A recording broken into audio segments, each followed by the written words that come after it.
EA industries ने अपने Q2 के नंबर्स डिस्क्लोज कर दिए हैं। चलिए स्टेप बाय स्टेप देखते हैं कंपनी के परफॉर्मेंस के अंदर क्या है इंटरेस्टिंग डेटा। पिछले क्वार्टर में कंपनी ने 640 करोड़ रुपए का रेवेन्यू जनरेट किया था, जबकि पिछले साल यही आंकड़ा था करीब 816 करोड़ रुपए। अब देखते हैं इस क्वार्टर में कंपनी का रेवेन्यू बढ़कर पहुंच गया है 841 करोड़ रुपए पर। साल दर साल ईयर ऑफ रेवेन्यू में सिर्फ 3% की मामूली बढ़त हुई है, लेकिन क्वार्टर ऑन क्वार्टर बेस पर देखें तो करीब 32 से 33% की तेजी देखने को मिली है।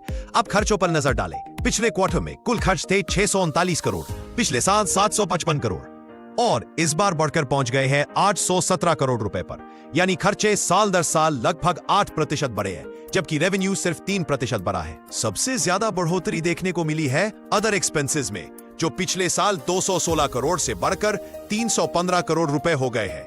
हालांकि कॉस्ट ऑफ मटेरियल साल दर साल थोड़ा कम हुआ है, जो एक सकारात्मक पहलू है। अब आते हैं मेन पॉइंट, कंपनी के प्रॉफिट पर।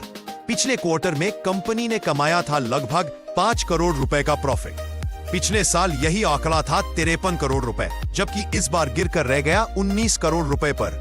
यानी साल दर साल कंपनी के प्रॉफिट में 62% की गिरावट देखने को मिली है। रेवेन्यू बढ़ा है सिर्फ 3%, लेकिन प्रॉफिट इतनी बड़ी मात्रा में गिर गया, ये चिंता की बात है। पिछले क्वार्टर में ईपीएस था 0.29, पिछले साल था 2.39 और अब गिरकर रह गया है करीब 1.22 फीट पर।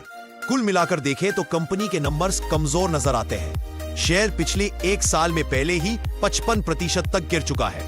कई लोगों को लग सकता है कि अब स्टॉक सस्ता हो गया है, लेकिन सस्ता दिखना और सस्ता होना दोनों अलग बातें हैं। तो कुल मिलाकर Q2 नंबर्स को कमजोर ही कहा जाएगा।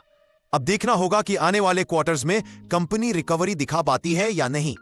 अगर वीडियो अच्छा लगा हो तो लाइक और सब्सक्राइब जरूर करें, क्योंकि ऐसे ही डिटेल स्टॉक रिजल्ट्स एनालिसिस मैं हर हफ्ते आपके लिए लाता हूं। धन्यवाद।